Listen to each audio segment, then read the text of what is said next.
22 number ये कह रहा है कि उत्तर प्रदेश में का जो उच्च क्लब है, ठीक है, रोके हो कि चल रहा है? चल रहा है। आगे देखो 22 नंबर क्या कह रहा है। 22 नंबर ये कह रहा है कि उत्तर प्रदेश का जो उच्च न्यायालय है, जिसको हम हाई कोर्ट कहते हैं, अंग्रेजी में क्या बोलते हैं इसको? तो हाई कोर्ट जो है उत्तर प्रदेश का वो कहाँ है? इलाहाबाद में है। ये कहाँ पे है? इलाहाबाद, जिसका नाम अब चेंज होगा, क्या हो गया जी? प्रयागराज। क्या हो गया है? प्रयागराज। बात क्लियर हो गई? चलो, तो ये हमारा ऑप्शन हो गया। उसके बाद 23 नंबर है कि किस उम्र में आप किसी को वोट डाल सकते हैं? 18। तो वो जो है 18 वर्ष, बोला तो 18 वर्ष, 18 ईयर में आप किसी को क्या कर सकते हैं जी? वोट दे सकते हैं और किसी को भी अपना नेता चुन सकते हैं। तो ये अधिकार हमको किससे प्राप्त है? तो ये संविधान से संविधान से प्राप्त है। ठीक है। उसके बाद है विधानसभा के सदस्यों और लोकसभा के सदस्यों का कार्यकाल कितने समय का होता है? तो इनका जो कार्यकाल है वो होता है 5 वर्ष के लिए। कितना वर्ष? 5 वर्ष। ठीक है ना? 5 वर्ष जो है इनका कार्यकाल होता है, जिसमें लोकसभा और विधानसभा के जितने भी कार्यकर्ता हैं या सदस्य हैं उनकी क्या रखा गया जी? मैक्सिमम ड्यूरेबिलिटी रखी जाती है। और उसके बाद है वर्तमान में भारत के राष्ट्रपति कौन? तो जाहिर सी बात है, आप लोगों को पढ़ा रखे हैं, द्रौपदी मुर्मू।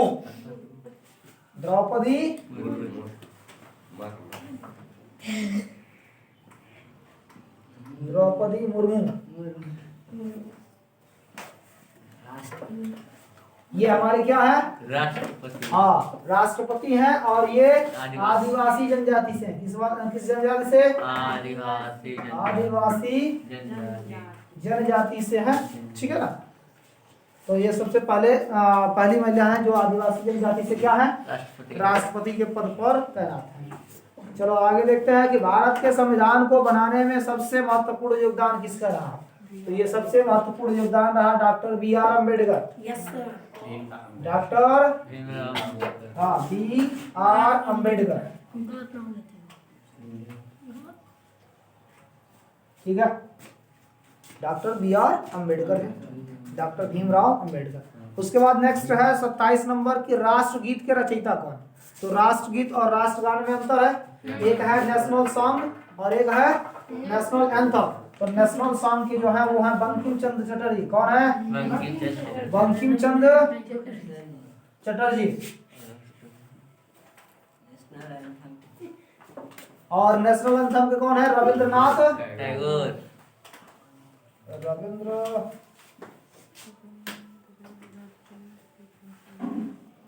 नाथ टैगोर।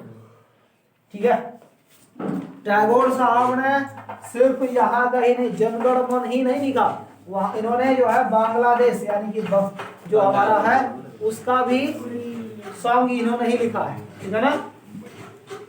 आमिर कुमार बांग्लो ऐसे कुछ है। ठीक है, तो बंगाली भाषा में इन्होंने लिखा था इसको। अमार सुमार, हाँ ऐसे कुछ है, अमार सुनार बांग्लो ऐसे करके उनका जो है गीत इन्होंने बांग्लादेश में लिखा। उसके बाद है नेक्स्ट, भारत के किस पूर्व प्रधानमंत्री का जन्म बलिया जिले में हुआ था? तो इसमें ठीक है, पूर्व प्रधानमंत्री कौन रहा गया जी? चंद्रशेखर जी, जिनका जन्म कहाँ हुआ था? बलिया जिला में। ठीक है, चंद्रशेखर। और इनके द्वारा क्या क्या बनवाया गया जी बलिया में? बलिया में पावर ग्रिड बनवाया गया। क्या बनवाया गया है? पावर ग्रिड है।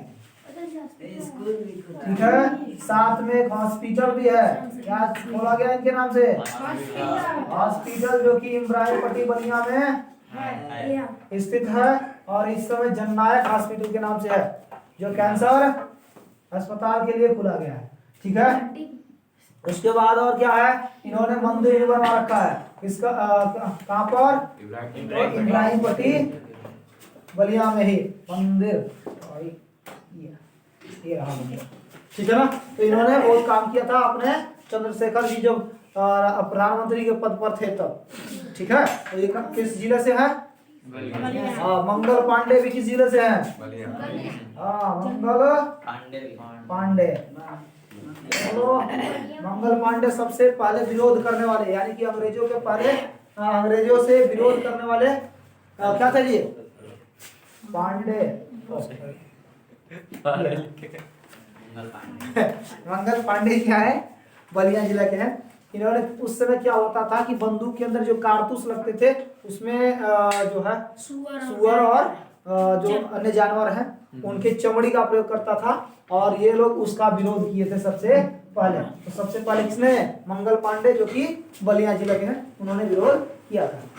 उसके बाद अगला क्या है? हाँ, उसके बाद है बलिया किस नदी के किनारे स्थित है? तो बलिया जो है घाघरा नदी के किनारे स्थित है। कहाँ पे? घाघरा नदी जो है इसके किनारे स्थित है। अगला है भारतीय संविधान में नागरिकों के कितने मूल कर्तव्य हैं? तो मूल कर्तव्यों की अगर बात की जाए तो टोटल कितने? 11। टोटल कितने? 11 जो है हमारे मूल कर्तव्य है, जिनको हम अंग्रेजी में फंडामेंटल राइट्स कहते हैं। क्या बोलते हैं इसको? Fundamental right. बहुत बढ़िया। उसके बाद राष्ट्रीय खेल दिवस कब मनाया जाता है? तो राष्ट्रीय खेल दिवस जो है आपका 29 अगस्त को मनाया जाता है। कब मनाया जाता है? 29 अगस्त। हाँ जी, 29 अगस्त। तो इस दिन हमारा राष्ट्रीय क्या मनाया जाता है जी? खेल दिवस मनाया जाता है। उसके बाद अगला प्रश्न है कि भारत की सबसे ऊंची चोटी का क्या नाम है? तो भारत की पूछ रखा है, तो भारत की सबसे ऊंची चोटी है केटू। कौन सा? केटू। ठीक है ना, जिसको हम पूरा केटू गार्डविन ऑस्टिन कहते हैं। केटू गार्डविन ऑस्टिन कहते हैं या ऑस्टिन कहते हैं। ये जो है भारत की सबसे ऊंची क्या है जी? चोटी है। ठीक है। उसके बाद है अगला 33 नंबर, पौधे की पत्तियां जो है किसके कारण हरी होती हैं? तो हरी क्लोरोफिल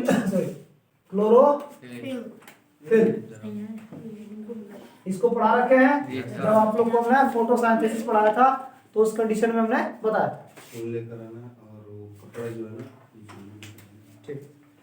उसके बाद अगला प्रश्न क्या है? अगला प्रश्न है कि सबसे अधिक प्रोटीन किस में पाया जाता है? तो सबसे अधिक प्रोटीन जो है सोयाबीन के अंदर पाया जाता है। तो सोयाबीन इसमें हमारा आंसर सही हो जाएगा, सोयाबीन। ठीक है ना। उसके बाद अगला प्रश्न है 35 नंबर कि वयस्क मनुष्य के शरीर में कुल कितनी हड्डियां पाई जाती हैं? तो ये इसमें तो बहुत आसानी से मारते होंगे आप लोग, 206। और अगर बात किया जाए छोटे बच्चों में, बाल्यावस्था में जो बच्चों की हड्डियों की संख्या होती है वो कितनी होती है? 300 होती है। कितनी जी? 300 होती है। चलिए अगला है 36 नंबर। 36 नंबर ये कह रहा है कि कोरोना नामक जो बीमारी है किससे फैलती है? तो कोरोना जो है एक वायरस से फैलने वाला डिजीज है। किससे? जिसको हम हिंदी में कहते हैं विषाणु। क्या बोलते हैं जी इसको? विषाणु। बैक्टीरिया को कहते हैं जीवाणु, और कवक को कहते हैं फंगस, और फफूंद को भी। कवक और फफूंद दोनों फंगस ही है। ठीक है ना, दोनों सही है। नहीं, विषाणु हमारा क्या हो जाएगा? सही आंसर हो जाएगा। क्लियर। चलो अगला है प्रश्न नंबर 37 कि जल का सूत्र क्या है? तो जल का जो रासायनिक सूत्र होता है वो होता है H2O। H2O। ठीक है ना। उसके बाद अगला है विटामिन ए की कमी से कौन सा रोग होता है? रतौंधी। कौन सा रोग? रतौंधी रोग होता है, जिसको हम कहते हैं नाइट ब्लाइंडनेस। क्या बोलते हैं इसको? तो रतौंधी। ठीक है ना। तो विटामिन ए की कमी से होता है। इसमें क्या, इस समय हमें क्या खाना चाहिए? गाजर खा लेना चाहिए, साथ में मछलियाँ, छोटी छोटी जो मछलियाँ होती हैं उनको हमें खाना चाहिए, जिससे कि हमें क्या उससे हमें इससे थोड़ा सा बचा जा सकता है। ठीक है ना। उसके बाद अगला प्रश्न है 39 नंबर कार्य करने की क्षमता को क्या कहते हैं? ऊर्जा। ठीक है ना। तो कार्य करने की जो क्षमता होती है इसे हम क्या कहेंगे? ऊर्जा कह लेंगे यहाँ पे। कोई डाउट? चलिए अगला प्रश्न है प्रश्न नंबर 40 कह रहा है कि पौधों का भोजन कौन बनाता है? तो हमने फोटोसिंथेसिस वाले में पढ़ा रखा है food plant leaf is known as the food factory. तो लीफ क्या है? ये फूड फैक्ट्री है, मतलब भोजन बनाने का काम किसका होगा? रसोई घर बच्चे को होते हैं। Kitchen of the plant. Leaf पत्तियां जो होती हैं वो खाना बनाने में मदद करती हैं। ठीक है, उसके बाद अगला प्रश्न है आपका कि राष्ट्रीय विज्ञान दिवस कब मनाया जाता है? तो राष्ट्रीय विज्ञान दिवस जो है 28 फरवरी को मनाया जाता है। कब मनाया जाता है? 28 हाँ, 28 फरवरी इज द टाइम। ठीक है ना, जब हम क्या मनाते हैं जी? राष्ट्रीय विज्ञान दिवस मनाया जाता है। अगला है जल क्या है? तो जल एक प्रकार से यौगिक, जल क्या है? यौगिक है। यौगिक और तत्व अलग चीजें होते हैं। जब एक समान जब चीजें होंगी तो क्या होगा? तत्व, यानी कि दोनों के जो भी हम लेंगे परमाणु अगर समान होंगे तो तत्व, और अगर अलग अलग हो गए तो यौगिक। तो H2O यहाँ पे हाइड्रोजन है और ऑक्सीजन है और दोनों मिल गए तो ये क्या बन गया? यौगिक बन गया। क्या बन गया? यौगिक बन गया। बात क्लियर हो गई? उसके बाद अगला प्रश्न है निम्न में से कौन सा आम का पर्यायवाची नहीं? तो इसमें से जो हो जाएगा रसाल भी आम का पर्यायवाची है, मंजरी भी जो है आम का ही पर्यायवाची है, और सौरभ भी जो है आम का ही पर्यायवाची है। पूछा है नहीं, तो अमीय जो है इसमें आम का पर्यायवाची नहीं, क्योंकि अमीय का मतलब होता है अमृत। क्या होता है? अमृत। अमृत। इसके बाद अगला है हमारा 44 नंबर, कह रहा है कि संज्ञा के कितने प्रकार होते हैं? How many types of noun? तो नाउन हमने पढ़ा रखा है कितने? 5। कितने प्रकार के? 5। कौन कौन से? Proper noun, common noun, relative noun, material noun, abstract noun. खाता चलिए, बहुत बढ़िया। आगे बढ़ गए। प्रश्न नंबर 45 कह रहा है कि हर्ष शब्द का विलोम क्या होता है? तो हर्ष मतलब खुशी होती है, आनंद, आनंद होता है। तो हर्ष का जो होगा वो होगा विषाद। क्या हो जाएगा? विषाद हो जाएगा। ये होता है। ठीक है, और अगला प्रश्न है कि 46 नंबर कह रहा है कि दो स्वरों या दो व्यंजनों के मेल को क्या कहते हैं? संधि कहते हैं। क्या बोलेंगे इसको? संधि कह देंगे, जिसमें हम क्या जोड़ते हैं जी? व्यंजन या जो भी स्वर होते हैं उनको जोड़ने का काम करते हैं। मेल मतलब जोड़ना। ठीक है, अगला है जयशंकर प्रसाद जी का जो जन्म है किस शहर में हुआ? तो जयशंकर प्रसाद का जन्म हुआ था आपका बनारस में। कहाँ पे? बनारस में हुआ था। चलिए, बनारस हो गया किसका? जयशंकर प्रसाद जी का जन्म। अगला प्रश्न कह रहा है कि